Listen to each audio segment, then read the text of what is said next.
Hello students, welcome to Infinity Maths Academy. This is your Rehan sir. তোমাদের সবাইকে infinity maths একাডেমিতে স্বাগত জানাই। আমি তোমাদের রেহান স্যার। আমি আজ আর একটা WBJEর ম্যাট্রিক্স অ্যান্ড ডিটারমিনেন্টের PYQ নিয়ে চলে এসেছি। এর আগে এই সিরিজে অলরেডি আমি 5খানা লেকচার আপলোড করে দিয়েছি। আজকের হবে লেকচার নাম্বার 6। সো আর বেশি দেরি না করে চলো শুরু করা যাক।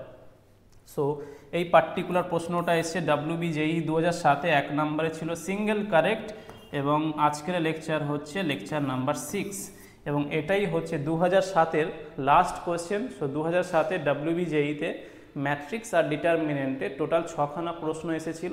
এরপরে আমি 2008 শুরু করব। সো প্রশ্নটা কি একবার পড়ে নেওয়া যাক।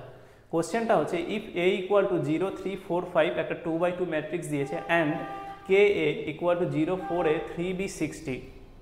কেটা হচ্ছে একটা রিয়েল কনস্ট্যান্ট, এটাকে স্কেলার মাল্টিপ্লিকেশন টু ম্যাট্রিক্সেসও বলা হয়। সো এ ম্যাট্রিক্সের সাথে স্কেলার কেটা মাল্টিপ্লাই করা হয়েছে, করার ফলে এই নতুন ম্যাট্রিক্স একটা আবার 2x2 পেয়েছে। Then the values of K A and B are respectively. তাহলে বলেছে কে এ বি এর ভ্যালুসগুলো কী হবে সেটা জানতে চেয়েছে। এখানে দেখো একটা ওয়ার্ড রয়েছে রেসপেক্টিভলি। রেসপেক্টিভলি ওয়ার্ডের মানে হচ্ছে যথাক্রমানুসারে। যে অর্ডারে প্রিভিয়াসলি থিংসগুলোকে মেনশন করা হয়েছে এবং যে অর্ডারে এর পরে মেনশন করা হয়েছে তাদের মধ্যে 1-to-1 করসপন্ডেন্স হবে ফার্স্ট কাম ফার্স্ট বেসিসে। তাহলে এখানে দেখো বলেছে কে এ আর বি এর ভ্যালুসগুলো কী হবে। তাহলে এই অপশানগুলোর মধ্যে প্রথমটা হবে কে এর ভ্যালু, পরেরটা বি এর ভ্যালু, পরেরটা এ হবে, তারপরে বি হবে। যেহেতু এখানে আছে প্রথমে কে এ বি, যদি এটা এইভাবে থাকতো এ বি কে, তাহলে প্রথমটা হতো এ, তারপরেরটা বি, তারপরেরটা সি। তাহলে আমরা সেই অপশানটা মার্ক করব যেখানে ফার্স্ট ভ্যালুটা রিপ্রেজেন্ট করবে কে এর, সেকেন্ড ভ্যালুটা এ, থার্ড ভ্যালুটা বি। এটাই হচ্ছে রেসপেক্টিভলি ওয়ার্ডের meaning. So K A B 12, 9, 16। তাহলে প্রথমে কে, তাই জন্য 12 কে এর জন্যে, তারপরে এ আছে তাহলে 9 এ এর জন্য, আর তারপরে বি আছে তাহলে 16 হচ্ছে বি এর জন্য। এইভাবে বাকিগুলোর জন্য কাজ করবে। সো চলো আর বেশি দেরি না করে লেকচারটা এবারে শুরু করা যায়, এই সলিউশনটা দেখে নেওয়া যাক।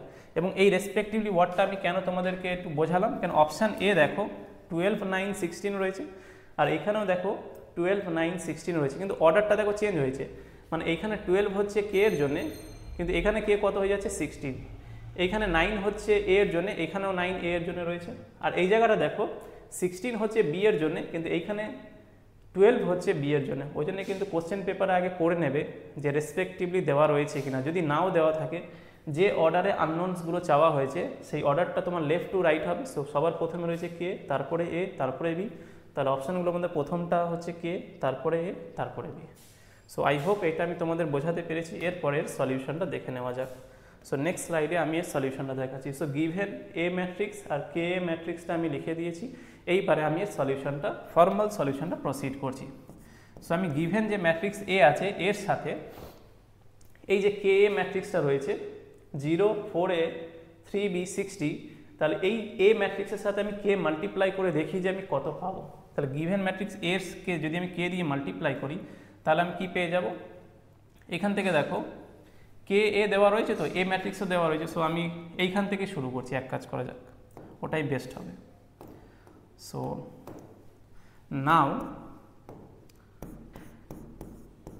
নাও আমি কে এ এটা থেকে শুরু করছি। সো কেটাকে একটু সুন্দর করে লিখি, বেশি ঘুরে গেছে।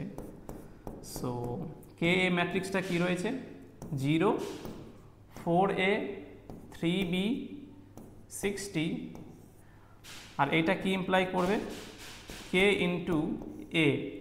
এ ম্যাট্রিক্সটা কত দেওয়া রয়েছে কোশ্চেন পেপারে বলা রয়েছে 0, 3, 4, 5, আর এইটা কি 0, 4A, 3B, 60। সো আমি এ ম্যাট্রিক্সের ভ্যালুটা এখানে পুট আপ করে দিলাম। এরপরে কোনো ম্যাট্রিক্সের সাথে স্কেলার মাল্টিপ্লাই করা, তার রুলটা হচ্ছে ওই ম্যাট্রিক্সের প্রত্যেক কটা এলিমেন্টের সাথে সেই স্কেলারটা মাল্টিপ্লাই হয়ে যাবে। তাহলে এ ম্যাট্রিক্সের সাথে যদি আমি কে মাল্টিপ্লাই করি তাহলে সেই কেটা ওই ম্যাট্রিক্সের প্রত্যেক কটা এলিমেন্টের সাথে ইন্ডিভিজুয়ালি মাল্টিপ্লাই হবে। সো 0 ইন্টু কে হবে, 3 into k, 4 into k, 5 into k. এটাই হচ্ছে স্কেলার মাল্টিপ্লিকেশানের রুল, নিয়ম। সো এটা হয়ে যাবে তোমার 0। এবার দেখো জিরোর সাথে আমি যাকেই মাল্টিপ্লাই করি না কেন জিরোই হবে। সো আমি জিরোটা লিখলাম, 0k না লিখে। এটা হয়ে যাবে 3k, এটা হয়ে যাবে 4k, আর এটা হয়ে যাবে 5k। আর RHS-এ কী আছে? RHS-এ রয়েছে 0, 4a, 3b, 60।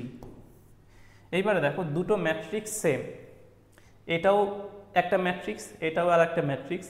সো দুখানা ম্যাট্রিক্স কখন সেম হয়? তাহলে একটা প্রপার্টি রয়েছে ইকুয়ালিটি অফ টু ম্যাট্রিক্সেস। সো সেটাকে আমি মেনশন করছি। লেটস সে কি M হচ্ছে একটা ম্যাট্রিক্স আর N হচ্ছে একটা ম্যাট্রিক্স। তাহলে এই দুটো ম্যাট্রিক্স কখন সমান হবে? যখন তোমার এই দুটো ম্যাট্রিক্সের অর্ডার সেম হবে। So order of M equal to order of N। তা আমার কোশ্চেনে দেখো এটাও 2x2 ম্যাট্রিক্স, এটাও 2x2 ম্যাট্রিক্স, এটাও 2x2 ম্যাট্রিক্স, এটাও 2x2 matrix. Order of a matrix simply means size of the matrix, মানে number of rows by number of column. So এটা কিন্তু প্রোডাক্ট নয়, 2 × 2 4 নয়। এই ফার্স্ট টুটা রিপ্রেজেন্ট করছে এই ম্যাট্রিক্সের নাম্বার অফ রোজ কটা রয়েছে, আর এই সেকেন্ড টুটা রিপ্রেজেন্ট করছে নাম্বার অফ কলামস কটা রয়েছে। তাহলে অর্ডারটা সেম হতে হবে যদি দুটো ম্যাট্রিক্স ইকুয়াল হয়। আর 2 নম্বর হচ্ছে তাদের করসপন্ডিং এলিমেন্টসগুলোকে সেম হতে হবে। তাহলে ধরে নিচ্ছি M ম্যাট্রিক্সের যে কোনো একটা এলিমেন্ট হচ্ছে MIJ, যে কোনো একটা এলিমেন্ট বলছি, যেখানে ফার্স্ট ইন্ডেক্স আইটা রিপ্রেজেন্ট করছে রো নাম্বার আর সেকেন্ড যেটা রিপ্রেজেন্ট করছে column number. So MIJ, let's say তুমি আইটা নিয়েছো 2 আর যেটা নিয়েছো 3, তাহলে M 2 3 হবে, মানে কি সেকেন্ড রো আর থার্ড কলামের এলিমেন্ট। সেটা যেন তাদের করসপন্ডিং এলিমেন্টসগুলো যেন সেম হয়ে যায়, ধরুন NIJ হয়ে যায় ফর অল IJ। মানে দুটো ম্যাট্রিক্সেরই করসপন্ডিং এলিমেন্টসগুলো যেন সেম হয়। তাহলে এই ম্যাট্রিক্সে দেখো আমি যদি এই 3Kটা নিই, তার 3Kটার কি ফার্স্ট রো সেকেন্ড কলামের এলিমেন্ট, আর এই ম্যাট্রিক্সেরও ফার্স্ট রো সেকেন্ড কলামের এলিমেন্ট কোনটা? 4A। তাহলে 3K ইকুয়াল টু 4A হতে হবে, তবেই বলবো দুটো ম্যাট্রিক্সের ইকুয়ালিটি হোল্ড করবে। তাহলে যে কোনো দুটো ম্যাট্রিক্স কখন ইকুয়াল হবে? ফার্স্ট হচ্ছে তাদের অর্ডারটা সেম হতে হবে। অর্ডারটা কি? Number of rows by number of columns.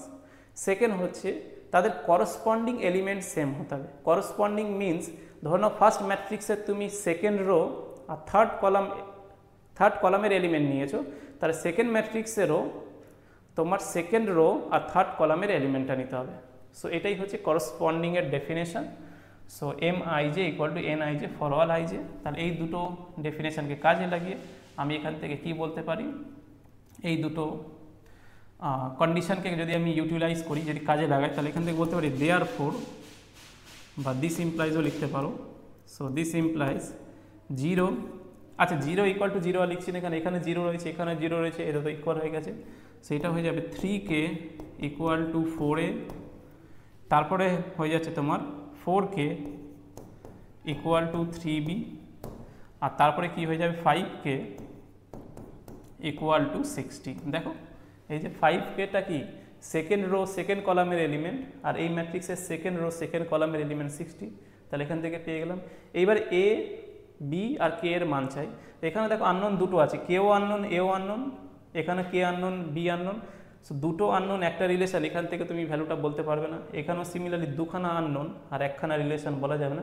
এখানে দেখো একটা আননোন আর একটা রিলেশন, এখানে রিলেশন ইন দ্য সেন্স এটা একটা ইকুয়েশন দেওয়া রয়েছে। So number of unknowns equal to যদি নাম্বার অফ রিলেশনস আর ইকুয়েশনস হয়, তাহলেই কিন্তু সেখান থেকে কনক্লুশন কিছু ড্র করা যাবে যে ওর ভ্যালুসগুলো কী হবে। তাহলে আমি ফার্স্ট অফ অল এখান থেকে K এর মানটা বার করে নিয়েছি। সো Kটাকে বলতে পারি 60/5, তার K is nothing but 12। So K কত হয়েছে? 12 হয়েছে।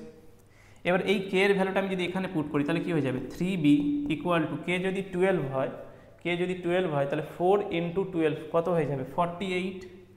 সো 4 × 12 লিখেই দিলাম এইভাবে। তাহলে এখান থেকে B কত হয়ে যাবে? তোমার B হয়ে যাবে 4 × 12 ডিভাইডেড বাই 3, তাহলে এটা হয়ে যাবে তোমার 16। Bটা হয়ে যাবে 16। দেখো যদি 3 দিয়ে এটাকে ক্যান্সেল করো, তাহলে 12টা কী হয়ে যাবে? 4 হয়ে যাবে, কারণ 3 4 যা 12, 4 × 4 16 হয়। আর এইখান থেকে A তাহলে কত হয়ে যাবে? এখান থেকে তোমার A হয়ে যাবে 4A is equal to, so এটাকে একটু এইভাবে লিখি। সো এখান থেকে 4A টা 3K আর কে কত ছিল, কে তোমার ছিল 12। সো এখান থেকে এ কত হয়ে যাবে, এ হয়ে যাচ্ছে 4 দিয়ে এটা যদি ক্যান্সেল করো তাহলে 4 3 যা 12 আর 3 × 3 9 হয়ে যাবে। সো ফাইনালি যেটা পেলাম আমরা সেটা হয়ে যাচ্ছে যে কে পেয়েছি 12, এ পেয়েছি 9 আর বি পেয়েছি 16। সো যে অপশানটায় 12, 9, 16 আছে সেই অপশানটাই হবে এই পার্টিকুলার প্রশ্নে কারেক্ট অপশান। সো চলো অপশানগুলো দেখে নেওয়া যাক। সো এখানে 12, 9, 16, 12, 9, 16, সো 12, 9, 16, সো অপশান এটাই দেখো 12, 9, 16, তাহলে অপশান বি, সি আর ডি রিজেক্ট হয়ে যাবে। সো এইটাই ছিল এই পার্টিকুলার প্রবলেমের সলিউশন। তো এটাকে আমি খুব একটা বেশি টাফ প্রবলেম বলবো না, এটা যেই লেভেলের প্রবলেম নয়, মানে বোর্ডস লেভেলের বলতে পারো, যেখানে আমরা ইকুয়ালিটি অফ ম্যাট্রিক্সের সাথে স্কেলার মাল্টিপ্লিকেশান। সো এটা আমি এই প্রশ্নটাকে আর আমি স্টার মার্ক করছি না, বাট স্টিল এটা এসেছিলো। আর যেহেতু এটা অনেক পুরনো, মানে 2007-এ এসছে, তো সেই সময়ের ডিফিকাল্টি লেভেল অনুযায়ী বা সেই সময় অনুযায়ী এই কোশ্চেনটা ঠিক আছে। বাট এই ধরনের কোশ্চেনগুলো এইসব রিসেন্ট ইয়ার্সগুলো, মানে 2020 অনওয়ার্ডস বলতে পারো, এইগুলো হয়তো দেখা যায় না। আর 2026 বা তার যত দিন যাবে কোশ্চেনগুলো আরও বেশি বেশি করে কনসেপচুয়াল হবে। তো এই ধরনের কোশ্চেনগুলো less expected in coming years. But still আমি কেন করালাম, কারণটা যেটা অলরেডি প্রিভিয়াস ইয়ারের কোশ্চেন ছিল, সো তাই জন্য এটা করিয়ে দিলাম। সো নেক্সট ভিডিওসে আবার আরেকটা নতুন লেকচার্স নিয়ে, নতুন কনসেপ্ট নিয়ে, নতুন প্রবলেম নিয়ে তোমাদের সামনে আসবো। আর এই ভিডিওটাকে শেষ পর্যন্ত দেখার জন্য তোমাদের সবাইকে ধন্যবাদ। এইভাবে আমাকে সাপোর্ট করতে থাকো, আমার চ্যানেলটাকে সাবস্ক্রাইব করো, বন্ধু বান্ধবদের সাথে শেয়ার করো, ভিডিওসগুলোকে লাইক করো, কমেন্টস করো, তোমাদের ফিডব্যাক আমাকে জানাও। আর তোমাদের সাথে নেক্সট ভিডিওসে তাহলে দেখা হচ্ছে। So till then, stay tuned, stay safe, stay happy, keep learning, keep growing, keep studying. জয় হিন্দ, বন্দে মাতরম।